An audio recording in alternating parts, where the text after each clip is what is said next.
What up? What up? What up, good people? How y'all doing again? Uh, what up, D?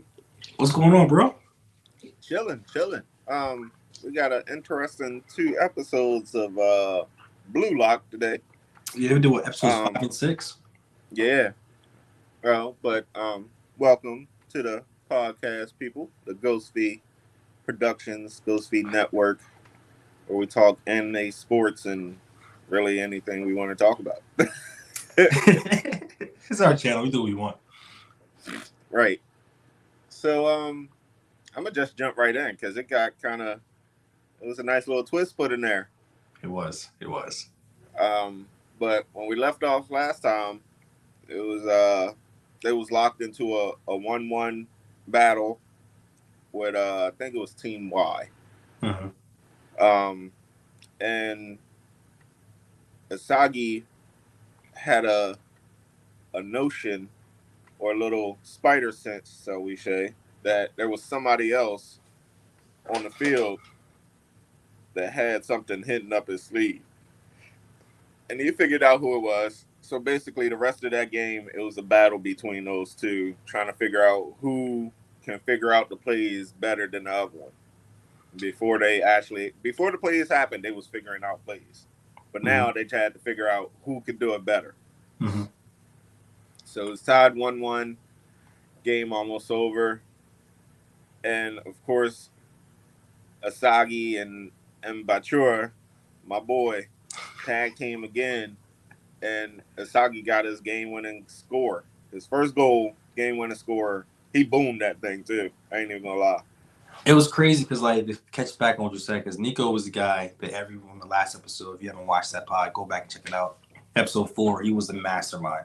Most masterminds in the first couple games were the primary scorer. He wasn't the primary scorer. He was basically the facilitator that controlled everything on the board without really doing much besides pinpointing the spots. Right. So having that, the fact the main character now can smell a goal, can actually see what's happening and pick up on the vision, and then him getting positioned to make that final goal was crazy. Because remember how the first episode started? He passed the goal up. He didn't really shoot it. So seeing him actually getting a successful goal and actually team winning, that was hot. That was what's up. Right. So then afterwards, they showed the rest of 5 was afterwards when they showed him practicing. He was trying to score a goal again, but couldn't. No. So basically, everybody was like, yo, that was a fluke, whatever. And he's like, yo, it can't be a fluke. I got to figure this out. And then, interesting enough, they go in the locker room. They're trying to figure out their game plan for the next one, but they're missing the main guy that usually come up for the names for the plans. Yo, listen. Okay. Anime has this thing, like, if you have not watched anime, ladies and gentlemen, it's more than just the art. The storylines within this be like messing with your emotions. Right. So when Rel was talking about the game was over and how they all were celebrating, you also get different meals. And like they got the meal, they split it, team, everybody happy, excited. The vibe is there. And then we're talking about the assistant coach / play. I'm calling head coach. He always making designs on how we're going to do strategical things. All of a sudden, he's not there. He's not feeling well.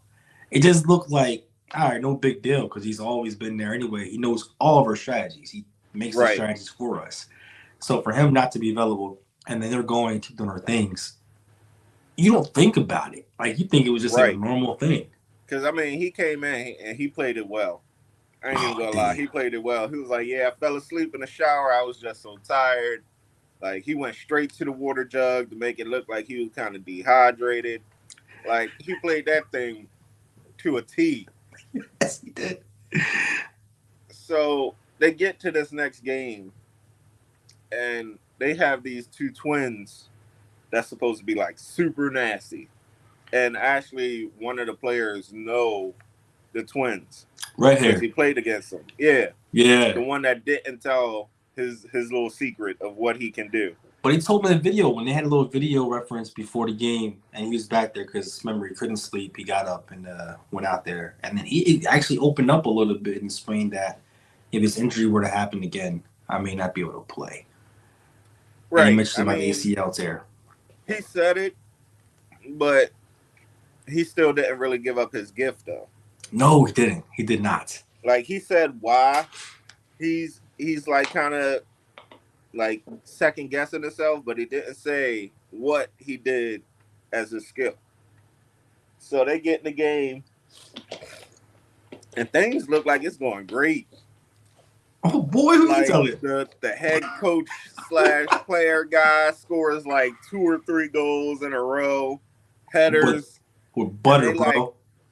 they like, oh yeah, let's do this. He need to be Like, sick more often the way he playing. Like, yeah, I need this. Playing like a right. flu game, like he's Jordan. And it's funny though, because the one guy that's just always arguing, he kind of like he kind of said something about it, but was it just because he wasn't scoring? Mm-hmm. So he was like, "Yo, he's getting all the scoring. Like, what's going on?" And then the next part what did you think that was gonna happen? Nah, bro. So listen, when I started seeing like, because the prior games where you have to win, and everybody said we lost, we have to win. We have to keep on winning to keep us a team. It's always been like moving forward. We are the worst people in here. We don't know what's going on. And then the switch up, bro. Like, cause he started realizing something was off when he started passing the ball kind of short, and then missing little cues. It was like, bro, what's what you doing? Right. I did not expect it to turn that fast. Did you? No. Like you said, it was crazy because like they was like everybody was so focused on just winning as a Mm-hmm. team that they forgot the other part of the whole like deal. Like if you Yeah. lose, you lose, but your top scorer moves on. Yes. But my man didn't forget about that. No. So he was like, "Yo, like we're the worst team. Like we're not gonna just keep winning. So let me go ahead and do what I got to do to make sure I keep going." So like you said, he gets the start kick, kicks it back to Isagi, and it's like super short. They Yeah. go down, score. He went to go defend, went to go head a ball away from a defender, and misses. And everybody like, what? It And was they like, score again. yeah, some things on some like, okay, what's going on? And like Sagi thought he smirked. He like, yo, did you just smile? Like, is he doing Right, this on purpose? And the rest of the team was like, nah, you know, like you did it on purpose. There's no problem. We gonna make it work. We up 3-2. right, bro. But when he finally just came out and said Yeah.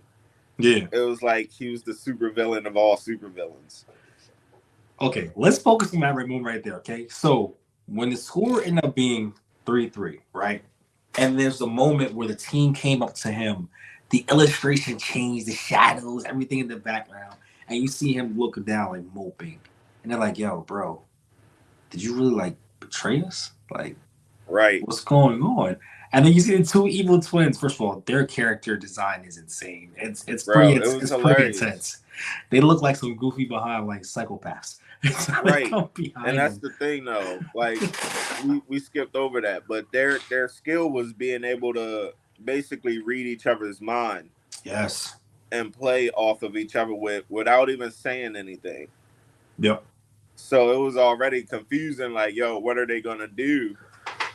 Bro, not only were the twins, remember we mentioned guys, the red hair individual who did not tell his skill set. The twins were the teammates prior to this blue lock situation.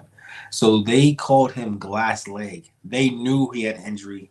They knew he was not going to be the player he once was. And they were like throwing some digs in there. So you Right. had that plus the cheating going on. So there's a lot of emotion going on. And then seeing the scene go focuses on the one captain sitting down there, and then the two twins come behind him and like, oh, gig's up. Bro, like it was crazy cuz like even though he cheated and Yeah. that part was fire how he came out and said it, Mm-hmm. like he was like from now on it's going to be 12 on 10. Yeah, that was kind of messy. Bro, like I thought once they found out, he was going to at least just go to the side and sit out. No, bro, he No, literally, my man just literally had the open kick and kicks it straight to the other team and was like, "Yeah, it's 12 on 10 now." and then he cuts to the skin of Ego, and like Ego picked up on it earlier, when Right, we watched the games, and then the girl was like, "Are you gonna let this thing happen? Or are you gonna change it?" He's like, What do you want me to do? I want to see what's going to happen. Like Right. it's He's just like something's got to happen. He's like either they're going to step up and my plan is going to work, or they're just going to lose. Either way, I'm cool with it.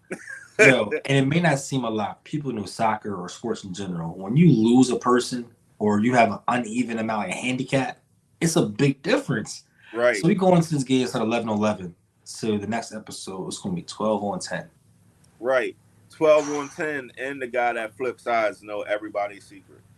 And that's the thing you mentioned too. Like, yo, it's one thing to block their schemes, but they knew schemes they never tried before. They were already blocking. That's when the game Right. was up. Like, yo, we know you snitched on us and you told us what was going on. Like, you, me personally, you would probably have to pull me off. We rumbling. Like, I'm rumbling, like hands down. Like, yo, you did Bro, I what? think I think the one guy was trying to fight him. That's me. I'm ready to be like, yo, what you doing, bro? Like, you not on the He was field. like, yo, no, ain't no way. Like he was ready to rumble. He was ready. Absolutely. So we see the setup going into that's episode 6, ladies and gentlemen. So we're doing 2 episodes at one time. This is 5 and 6. Next one's 7 and 8. We're going to walk into a situation where the atmosphere's changed, the time's running out, uneven teams. They keep linking towards this gentleman with the untapped ability. We don't know what's going on. Glass leg. What do Right. you think is going to happen next? I know you've seen some of it, but don't give us everything. But tell me what's going to happen next. Well, I mean, you got the main character on the team that, of course, is short-handed. Yes.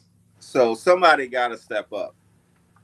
Like somebody just got to do something outrageous enough to where, like, they just be like, all right, we'll just do it without him then.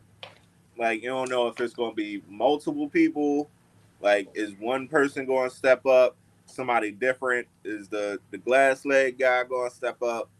Or is it going to be Asagi, like, taking up another level with his playing style?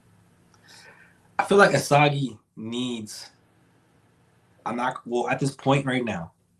I feel like he's going to become like a mastermind of the game in chess, basically playing everybody.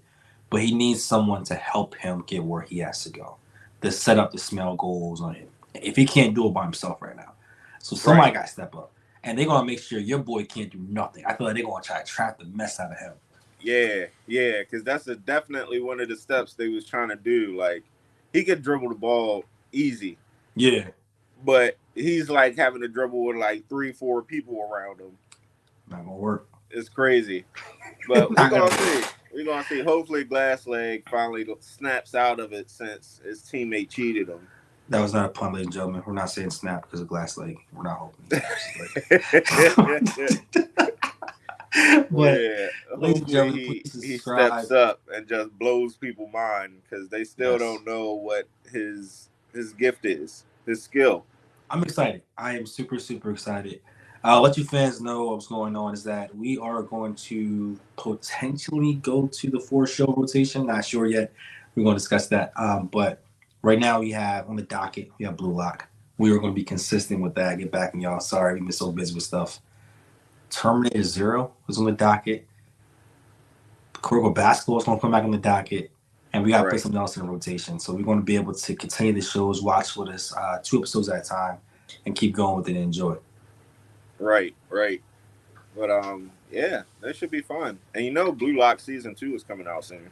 So we got to finish before that. Like, we got to Right. get this in. So, yeah, I can't wait. And you told me there's a movie, too.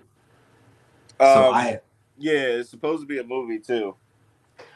So listen, So I don't know. I'm not calling it a coincidence. Blue Lock is becoming a very popular anime for most folks. And you heard about 2K making a soccer game now. right.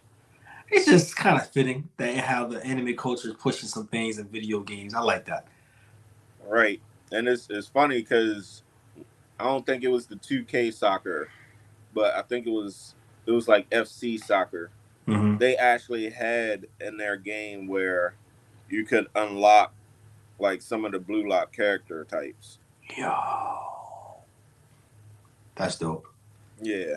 Imagine us going to like a micro situation where they're gonna be in my field and we run threes on soccer. Right. I like that's I can't wait.